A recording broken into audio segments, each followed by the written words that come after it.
Tukulira ku mukutu ogwa Uganda Lifestyle. Akati abantu mwenna ng'okimanyi nti olina emmotoka era emmotoka eyo ng'eri mmanyago, mulina okukimanya nti gavumenti yatongozza kye twandiyise digital number plates. Zino nno kikakatoko ku buli muntu alina emmotoka, akina ya buyonjo, ya byamaguzi, olina pikipiki, mwenna kibatwalira wamu. Kati kakati ng'ennaku z'omwezi mukaaga guno omwezi gwe tulimu, Ministry ya Works and Transport yasobodde okubeera nga munnange egamba nti abantu abeetagira ddala okubeera nga baregisteringa number plates zino eno balina okuba nga basasula emitwalo 15. Igwa alina number plate ng'era emmotoka yo eri ku luguudo emitwalo 15. Kati igwe nga emmotoka yo tevugwangamu wano mu ggwanga erya Uganda nga mpya oba ng'ogiyingiza, ojja kubeera ng'osasula emitwalo 7,430 zisenge.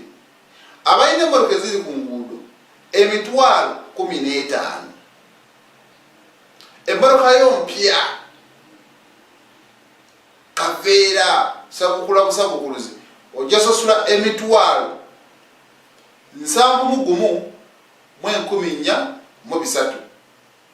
Kati aba pikipiki mujja kubeera nga musasula emitwalo 5.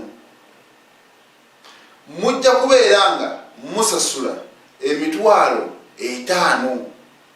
Kati kakati bano balaze nti bagenda kubeera nga bateekawo ebifo mu bitundu ebyenjawulo era nga zino z'ensalo ezawula Uganda n'amawanga amalala, okuli ensalo ey'e Malaba era eyo mu Eastern.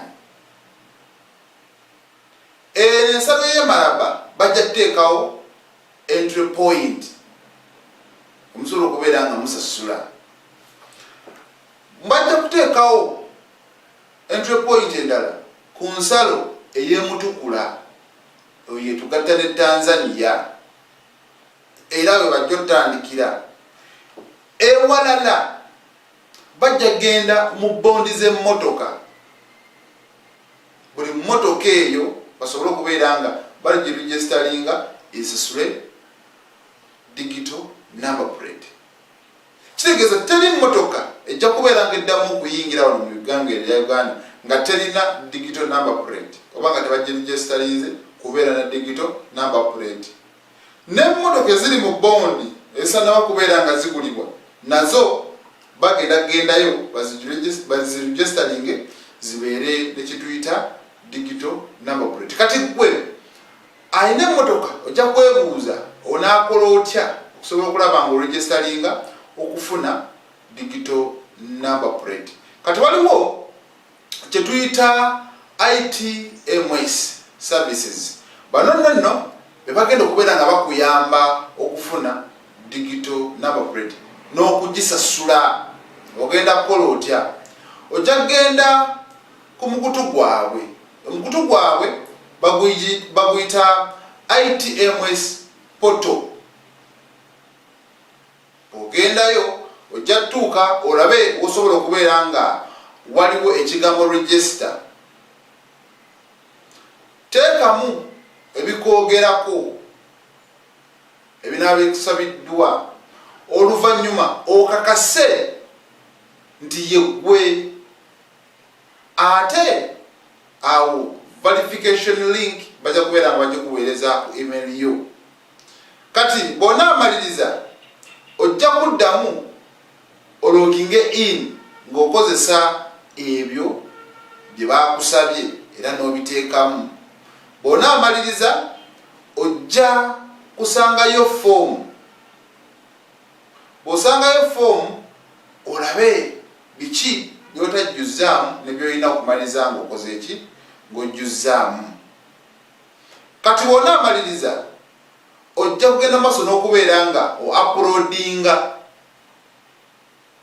documents ezinaba zeetagisa zonna za uploading. Kati awo ovaawo ojja kumaliriza otunule era okakase bina bye bakuweereza era osobola okubeera nga osasula. Osobola osasula mu mirundi ebiri.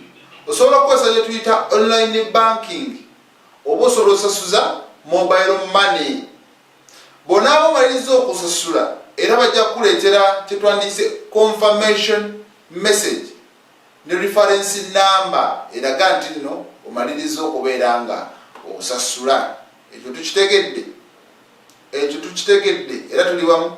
Kati nno baneeno osobola obbasanga ku mikutu gyabwe okuli ogwa TikTok at ITMS Uganda ne Instagram ITMS UG, then n'omukutu ogwa Twitter oba X at ITMS UG n'ogwa Facebook.